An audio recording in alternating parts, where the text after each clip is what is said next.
જ્ઞાનમ વિલસતી, જ્ઞાન એટલે જીવ વસ્તુ વિલસતી, જેવું છે તેવું પ્રગટ થયું, પ્રગટ થાય છે. હા,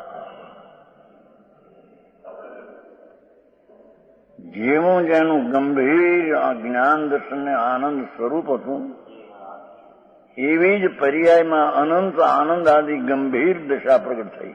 હા,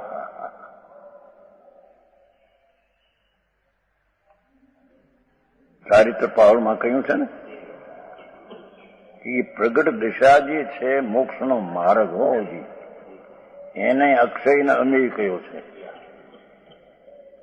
વસ્તુ જે છે એ અક્ષયને અમેય મર્યાદિત રહિત તો છે, પણ એનું ભાન થયું સમ્યક દર્શન જ્ઞાન ચારિત્રમાં, એ દશાને અક્ષયને અમેય કીધી છે. ચારિત્ર પાવડ અષ્ટપાવડમાં અક્ષય, હા, તે પર્યાય હવે નાશ નહીં થાય. અને અમે જેની મર્યાદા નથી એવી દશા થઈ.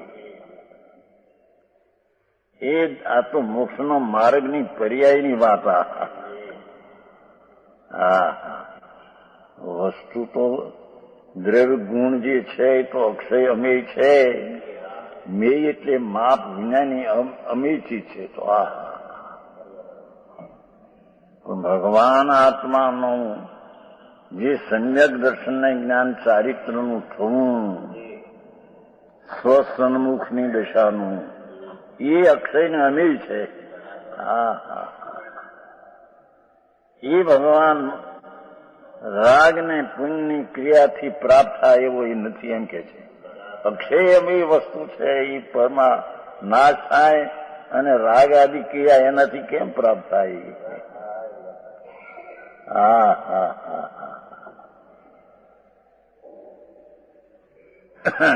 સમજાણું કાંઈ? માર્ગ આવો બાપુ છે. અનંત કાળથી એ કર્યું નથી, એથી એને લાગે છે આકરું. અને સાધારણ તેમ લાગે છે કે આ તો એકલી નિશ્ચયની વાત છે, કઈ વ્યવહારથી થાય એવી વાત તો આવતી નથી.